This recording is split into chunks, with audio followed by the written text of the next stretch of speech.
할렐루야. 하나님의 은혜에 감사합니다.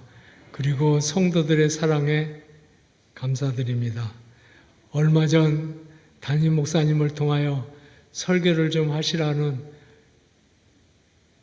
요청을 받았습니다만 제가 사양할 수밖에 없었습니다. 우리 교회 27년 목회하는 동안 행복한 시간들이었습니다만 제게 있어 제일 힘든 게 하나 있었습니다. 그거는 설교였습니다. 이걸 또 할 수 있을까? 몸도 아픈데 교회만 패기치는 거 아닐까? 그래서 못한다고 할 수밖에 없었습니다. 그런데 하나님께서 한 깨달음을 주셨어요. 오늘이 내가 제일 건강한 날이다. 오늘이 내가 제일 기억력이 좋은 날이고 오늘이 내가 목소리가 그나마 제일 좋은 날이다. 설교해라. 그래서 순종하기로 하고 오늘 여러분 불편하죠? 그래도 이 목소리 가지고 설교하게 되었습니다. 혹시 설교하다가 쥐가 오면 저기 앉아서 하려고 의자 하나 더 갖다 놨습니다. 설교 강단을 허락한 우리 교회 당회와 목사님께 감사하고 그간 기도해 주시고 격려해 주신 성도들에게 참으로 감사드립니다. 목사님 요즘에 어떻게 지내세요?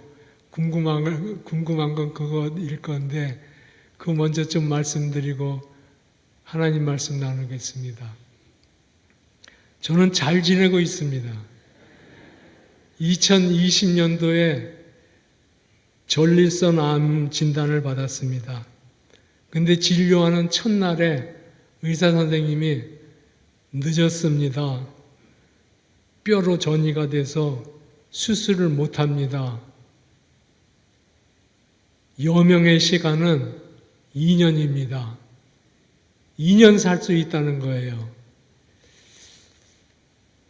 그래서 방사선 치료만 했습니다. 그로부터 1년 남짓 지나고 난 다음에 이번에는 혈뇨와 혈변이 있어서 또다시 검사를 했습니다. 이번에는 담도암이라고 합니다. 또 암이 생긴 겁니다. 바로 수술해야 한다고 해서 곧바로 수술하고 항암 치료를 8개월 했습니다. 항암 치료라는 게 독합디다. 아직도 후유증이 좀 있긴 합니다. 그로부터 1년이 채 안 되어서 이번에 병이 또 하나 생겼는데 파킨슨 병입니다. 이것도 고칠 수는 없는 병이고 병의 진행을 늦추는 치료만 가능하다고 합니다. 목사님은 무슨 죄가 그렇게 많아서 병이 그렇게 많습니까? 아마 죄가 많아서 병이 많은 것 같긴 합니다. 그런데 하나님의 사랑은 그보다 더욱 커서 그 은혜로 오늘까지 잘 살고 있습니다. 돌이켜보면 병 중에서도 감사할 일이 많았던 것을 다시금 기억하고 하나님의 은혜 감사합니다. 병 중에 뭐가 감사하냐면요. 첫째로 2년 살 수 있다 그랬는데 처음엔 낙심되기도 했습니다. 그런데 그때 목회하고 있었던 때거든요. 제 사명은 다 할 수 있겠구나. 그런 생각이 들면서 마음이 갑자기 편안해지는 거예요. 제가 목회자로 바른교회 담임 목사로 불림받고 마지막 사명은 후임 목사님을 세우고 교회를 떠나야지, 죽더라도 그때 죽어야지 교회가 흔들리지가 않지. 그런데 2년이면 충분한 시간이다 생각하니까 갑자기 마음에 평강하고 병이 별로 생각이 안 나는 거예요. 그래서 당회에다 말씀했더니 당회는 바로 제 말을 수용하고 잘 도와주셔서 순서를 따라서 최선을 다해서 후임자를 선정하고 또 한편 제가 치료를 잘할 수 있도록 시간적으로 재정적으로 배려를 많이 해 주었습니다. 뿐만 아니라 성도들은 담임 목사가 약한 것을 알면서도 흔들림 없이 기도하고 격려해 주고 잘 협력해 주셨습니다. 그래서 1년여 지난 다음에 담임 목사님을 정근영 목사님 초청하여서 담임 목사님 취임식하고 은퇴식도 잘 마쳤습니다. 혹시 은퇴식 할 때 기억나는 분들이 있을지 모르겠어요. 제가 쓸데없이 엉뚱하게 바톤을 하나 만들었습니다. 왜 만들었느냐 하면 성경 말씀 달려갈 길 다 가고 믿음을 지켰으니 하나님 나 이제 사명 다 했습니다. 그리고 전근영 목사님께 넘겨드렸습니다. 너무나 감사했습니다. 아픈 중에도 편안한 마음으로 사명을 마저 다 할 수 있어서 참 감사했습니다.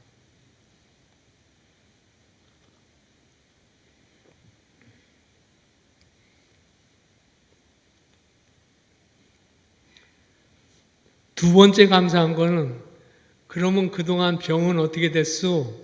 하고 궁금하실 텐데요. 2년 살 수 있다고 한 전립선 암과 꽤 위험하다고 하는 담도암도 하나님의 은혜로 현재는 보이지가 않습니다. 없어졌습니다.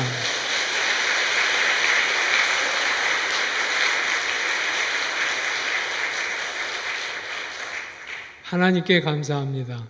외과 의사 선생님은 지난날에도 담도암 수술하는 외과 의사 선생님은 3개월 있다 다시 CT 검사합시다.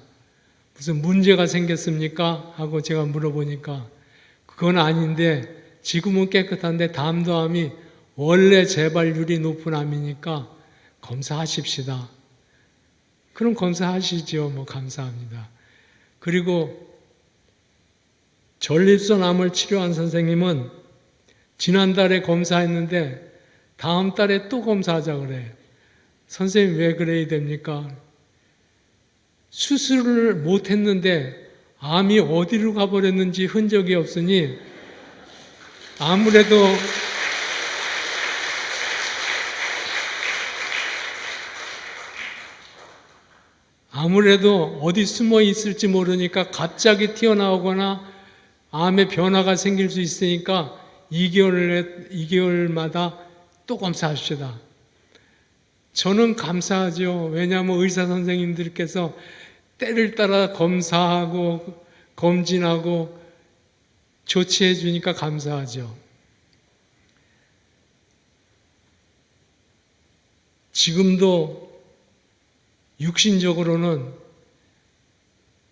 한 달에 한두 번 이상씩 병원에 가는데 검사할 적마다 두렵고 떨리고 겁나고 그런 것이 사실입니다. 그렇지만 제가 할 수 있는 일이 뭐 있습니까? 지금껏 제가 한 일이 뭐 있지도 않고 오늘까지도 하나님이 은혜 주셔서 사는 것이면 내일도 은혜 주시면 살 줄로 믿습니다. 그래서 감사합니다. 그러니까 두 번째 감사는 병에서부터 벗어나게 해주셔서 감사합니다. 세 번째 감사가 있습니다. 그것은 아픈 중에 뼛속 깊게 감격하고 감사했던 것인데요. 사명을 다하도록 편안하게 해주셨던 것 감사도 큰 감사고 두 개 암이 다 고칠 수 없는 암이라고 그랬는데 현재로는 암이 흔적도 없이 보이지 않으니 감사하고 감사한 일인데 세 번째 감사는 좀 더 근원적이고 더 크고 더 깊고 더 잊을 수 없고 더 감격적이고 더 뜨거운 감사였습니다. 이것은 저만 아는 특별한 은혜는 아닐 것입니다. 우리가 처음 믿을 적에 들었던 하나님의 말씀의 은혜와 똑같고 마지막 세상 떠날 때 들을 말씀도 바로 이 말씀이고 평생에 듣는 말씀도 이 말씀입니다. 곧 십자가에서 예수님이 죽으신 것이 나를 위한 것이다. 나를 위한 것이다. 나의 병을 고쳐주시기 위하고 나의 죄를 용서해 주시기 위하고 나에게 하늘나라의 영생을 주시려고 하는 것이다 하는 이 깨달음을 누워서 괴로울 때, 아파서 고독하고 몸부림칠 때 뼛속 깊게 하나님께서 감동 주시고 귀 속에 울려주신 음성이 십자가 은혜였습니다. 오늘 저녁에는 이 말씀을 조금 더 나누고 싶습니다.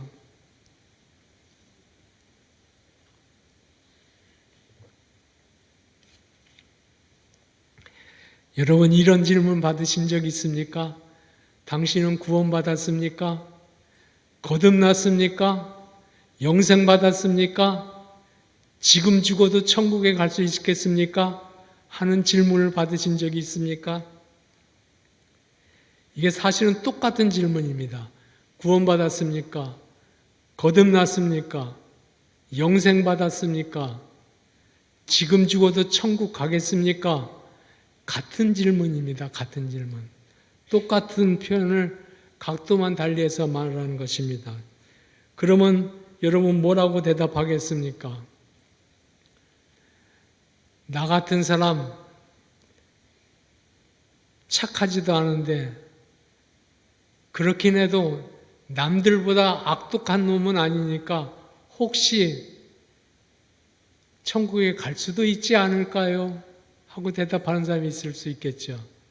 또 어떤 분은 나 딴에는 신앙생활 열심히 했습니다.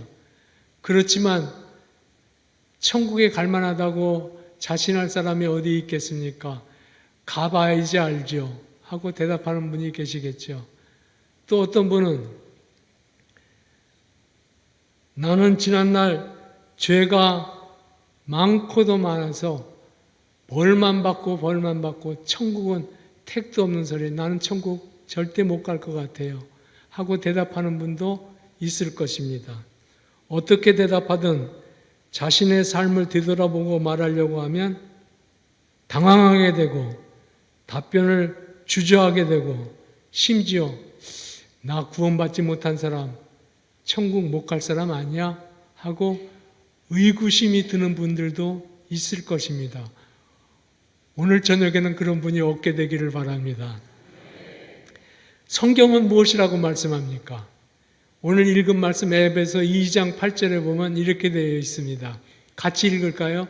너희는 그 은혜에 의하여 믿음으로 말미암아 구원을 받았으니 이것은 너희에게서 난 것이 아니요 하나님의 선물이라. 아멘.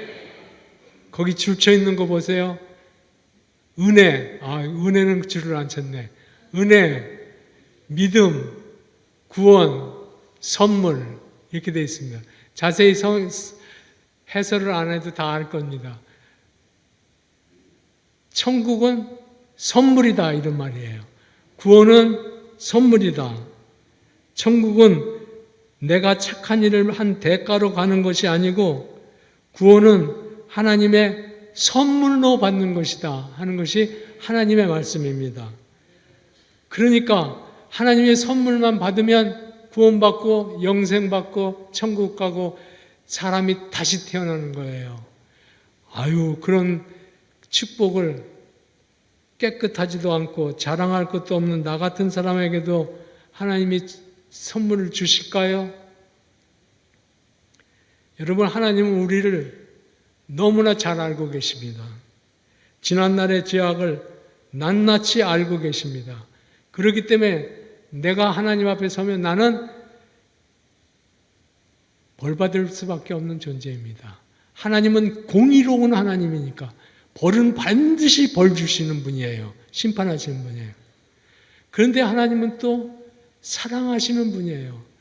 우리 인생을 아무도 멸망치 않기를 원하고 사랑하죠. 그러니까 한 짓을 보면 죽어야 되는데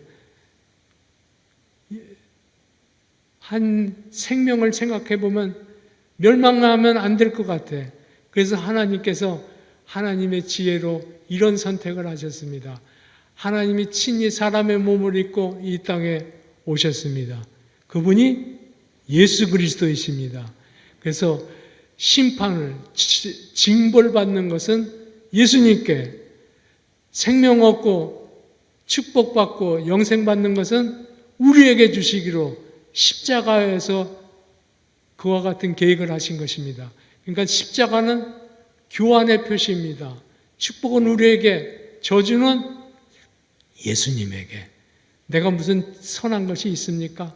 이 사실을 받는 것, 그게 선물 받는 거예요.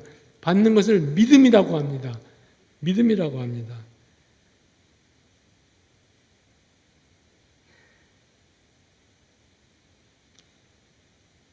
그러니까 누구든지 예수님이 하신 일을 받아들이면, 영접하면, 믿기만 하면 영생을 얻는 것입니다.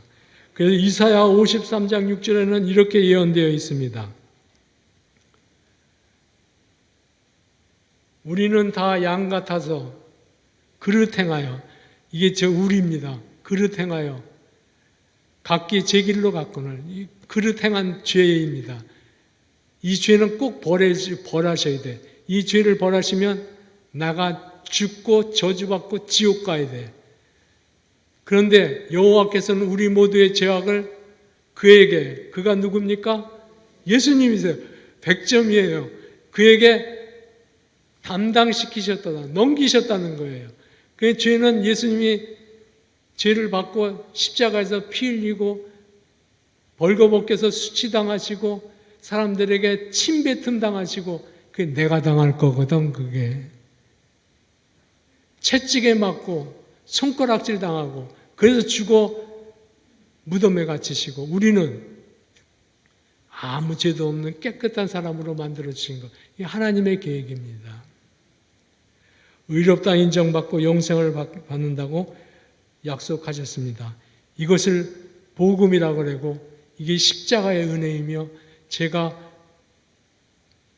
누워 있으면서도 뼈저리게 감사하고 또 감사하고, 모르는 거 아닌데 이것이 현실로 체험되어지고 감사했던 제목이었습니다. 너의 죄 흉악하나, 너의 죄 흉악하나, 눈과 같이 이겠네, 눈과 같이 이겠네. 255장인데 3절 한번 같이 부를까요?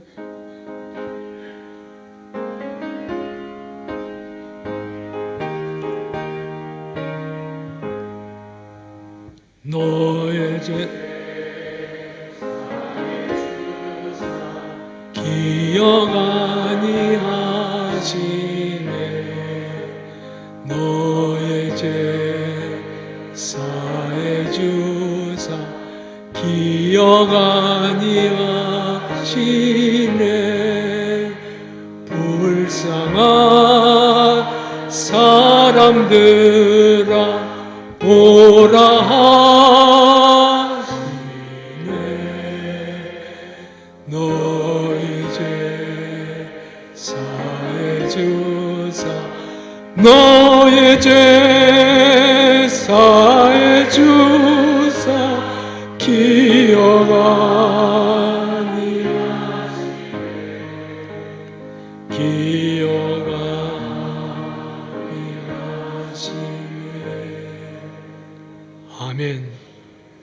바울은 지난날 살인자요 포악자요 하나님과 원수된 자였으나, 그가 예수님이 십자가에서 보혈을 피를 흘려주신 것이 바로 자기와 같은 사람의, 용서받을 수 없는 사람의 죄를 씻어주시고 새 사람 되게 해주시려는 것이었다는 것을 믿고 깨닫고 믿고 예수님을 영접한 다음에는 사람이 완전히 변화됐습니다. 하나님이 그를 변화시키셨습니다. 그리하여 모든 사람 앞에서 일생을 통해서 외치고 살았습니다. 누구든지 나 같은 사람이라고 하더라도 십자가의 복음을 믿기만 하면 영생 받습니다. 할렐루야. 구원은 선물입니다.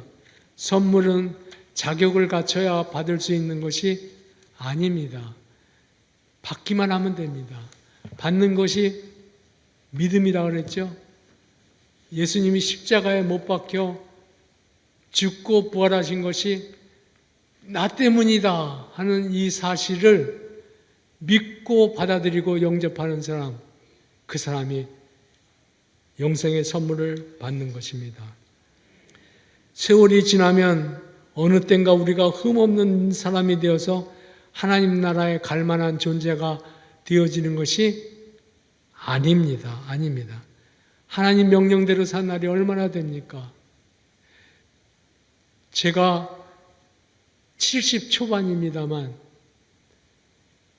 목사로 산 3, 40년을 포함해서라도 하나님의 명령인 기본적인 명령인 십계명 하나 지키지 못하고 사는 사람입니다.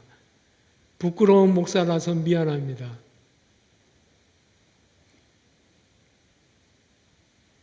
도적질하지 말라. 도적질도 했습니다.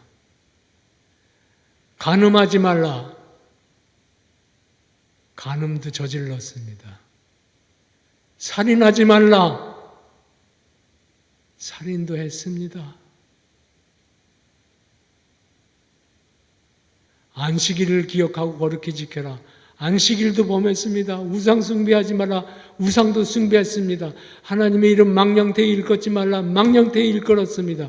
거짓 목사요, 가짜 목사요, 껍데기 목사이며 실패 인생이었습니다. 구원받을 만한 선한 것이 사실은 설교하는 저에게도 없습니다. 없습니다.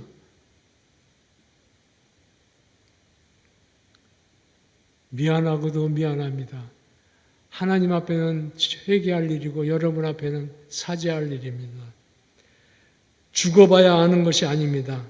영생 얻을 가능성이 나에게는 1%도 없습니다. 1도 없습니다.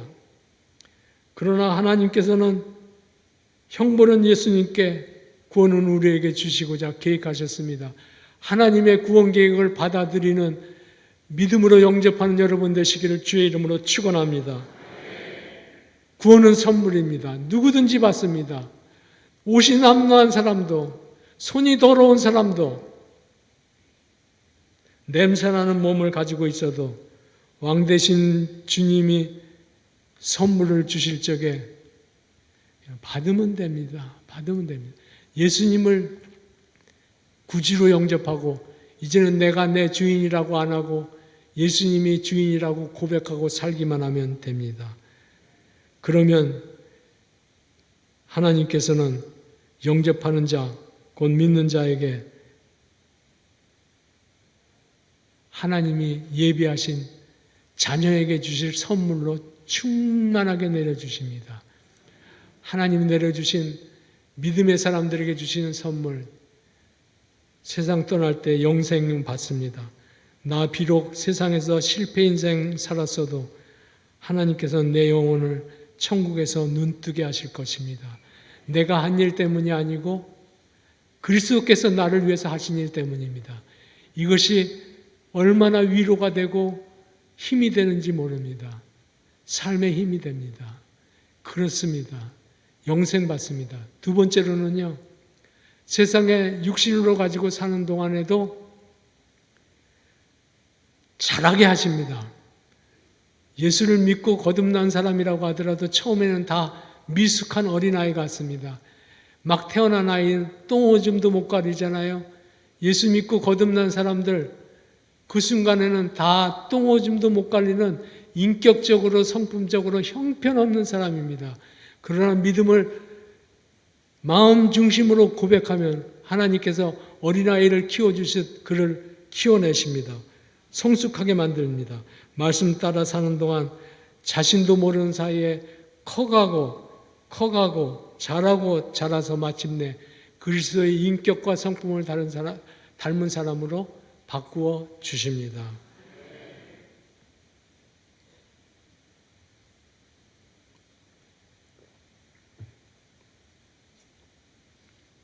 그리고 십자가의 복음을 믿는 사람에게는 세 번째 복, 이거는 크지도 않은 복입니다. 여러분 제일 크게 생각할지 모르겠어요. 육신의 복도 주십니다. 육신의 삶에도 구원을 주십니다. 가난해서 건져 부욕해 하시고 병든 몸에서 고쳐 건강하게 해주시고 위기의 때에 덮어주셔서 위기를 지나가게 하십니다. 주님이 영적으로 주시는 은혜, 그리고 우리의 마음에 베풀어 주시는 성숙의 은혜, 육신의 치유의 은혜를 다 받기 위하여 예수님을 영접하고 예수님을 믿고 예수님을 따라 살기를 다시 한번 주의 이름으로 부탁합니다. 사랑하는 여러분, 구원은 하나님의 선물입니다. 거저 주시는 은혜의 선물입니다.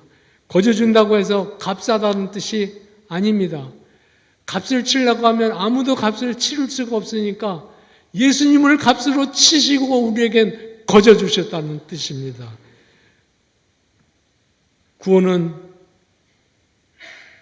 당신은 구원받았습니까? 영생받았습니까? 거듭났습니까? 하는 질문에 이제는 당황할 것이 없습니다. 걱정할 것이 없습니다.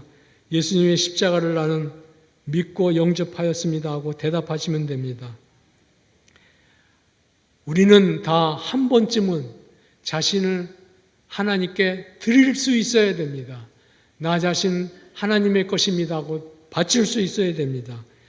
예수님이 나를 위해 십자가에서 피 흘리셨다고 부끄러움 없이 세상 만방에 외칠 수 있어야 됩니다. 그것이 믿음입니다.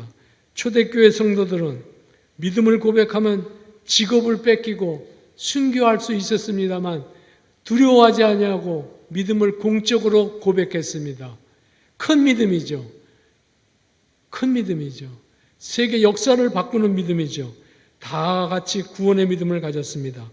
오늘도 우리가 그 믿음을 고백하면 주님은 단번에 우리 마음속에 쑥 들어오십니다. 사랑하는 여러분, 오늘 교회 처음 나온 분이 있습니까? 예수를 영접하기 원하시는 분이 계십니까? 예수님이 십자가에 죽으시고 부활하신 것이 다른 사람을 위해서가 아니라 바로 나를 위해서 그리 하신 것입니다 하고 입술을 벌려 마음 가득히 마음 담아서 고백하기를 원하는 분이 계십니까?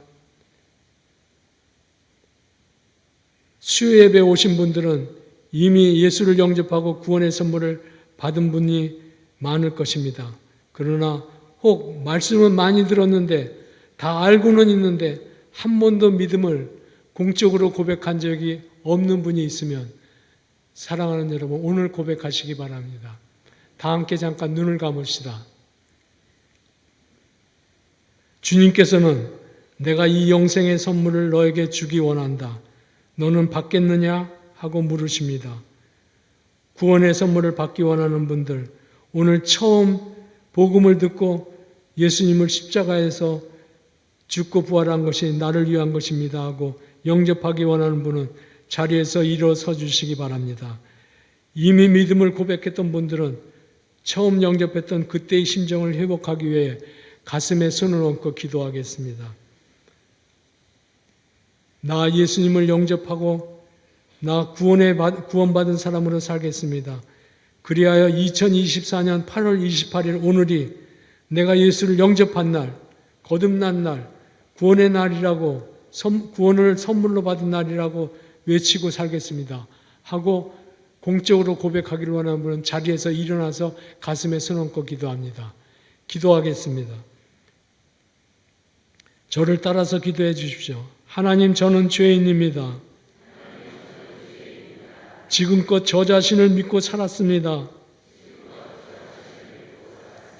지난 날을 회개하오니 용서해 주옵소서.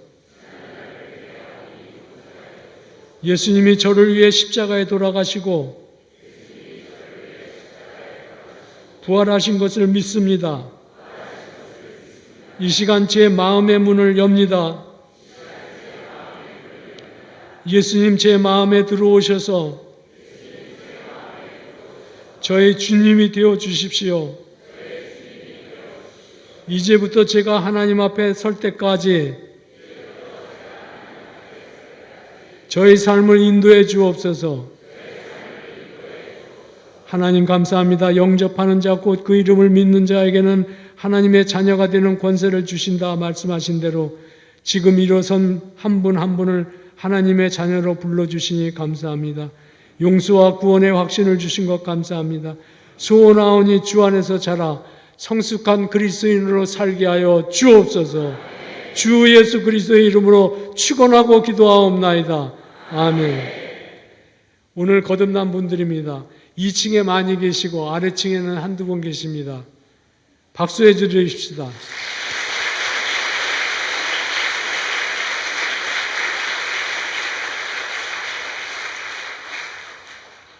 오늘 용기 있게 일어나서 하나님 앞에 공적으로 믿음을 고백한 분들은 오늘이 내가 믿음을 고백한 날, 구원받은 날, 거듭난 날입니다. 주 안에서 사십시오. 사랑하는 여러분, 하나님은 우리를 위해 예수님을 보내주셨습니다. 그리고 그를 믿는 자에게 구원 주신다고 약속해 주셨습니다. 이 땅에서도 영원하도록 하나님의 백성으로 살도록 동행해 주시겠다고 말씀하셨습니다. 이것이 가장 큰 은혜이며 신앙의 핵심입니다. 제가 아프면서도 이 세 번째 베풀어 주신 은혜를 생각하면서 감사하고 감격하고 은혜에 젖었습니다. 어쩌면 그것 때문에 마음도 육신도 가볍고 치료가 되게 해주셨는지 모르겠다 생각해서 구원의 은혜가 정말로 놀랍다는 생각을 하게 되었습니다. 믿음으로 살아서 영영토록 하나님의 은혜 안에 거하는 축복을 누리시기를 주의 이름으로 축원합니다. 기도합시다. 사랑의 하나님 감사합니다. 우리는 허물이 많고도 많은 사람입니다. 그러나 예수 믿어 거듭나게 하시고 새 사람으로 살 수 있도록 인도해 주시니 고맙습니다. 구원받은 사람들마다 이제 하나님이 베풀어 주시는 은혜를 알고 늘 그 말씀 안에 거하는 백성이 되게 해 주옵소서. 그리하여 성숙하게 하시고 그리하여 구원받은 백성으로 자랑하고 살게 하여 주시고 그리하여 우리 교회도 담임 목사님 중심으로 하나된 구원 공동체가 되어 믿는 무리는 날마다 더하는 교회, 선교 지역은 날마다 확장되어지는 은혜를 누리는 우리 교회가 되게 하여 주옵소서. 주 예수님의 이름으로 기도하옵나이다. 아멘.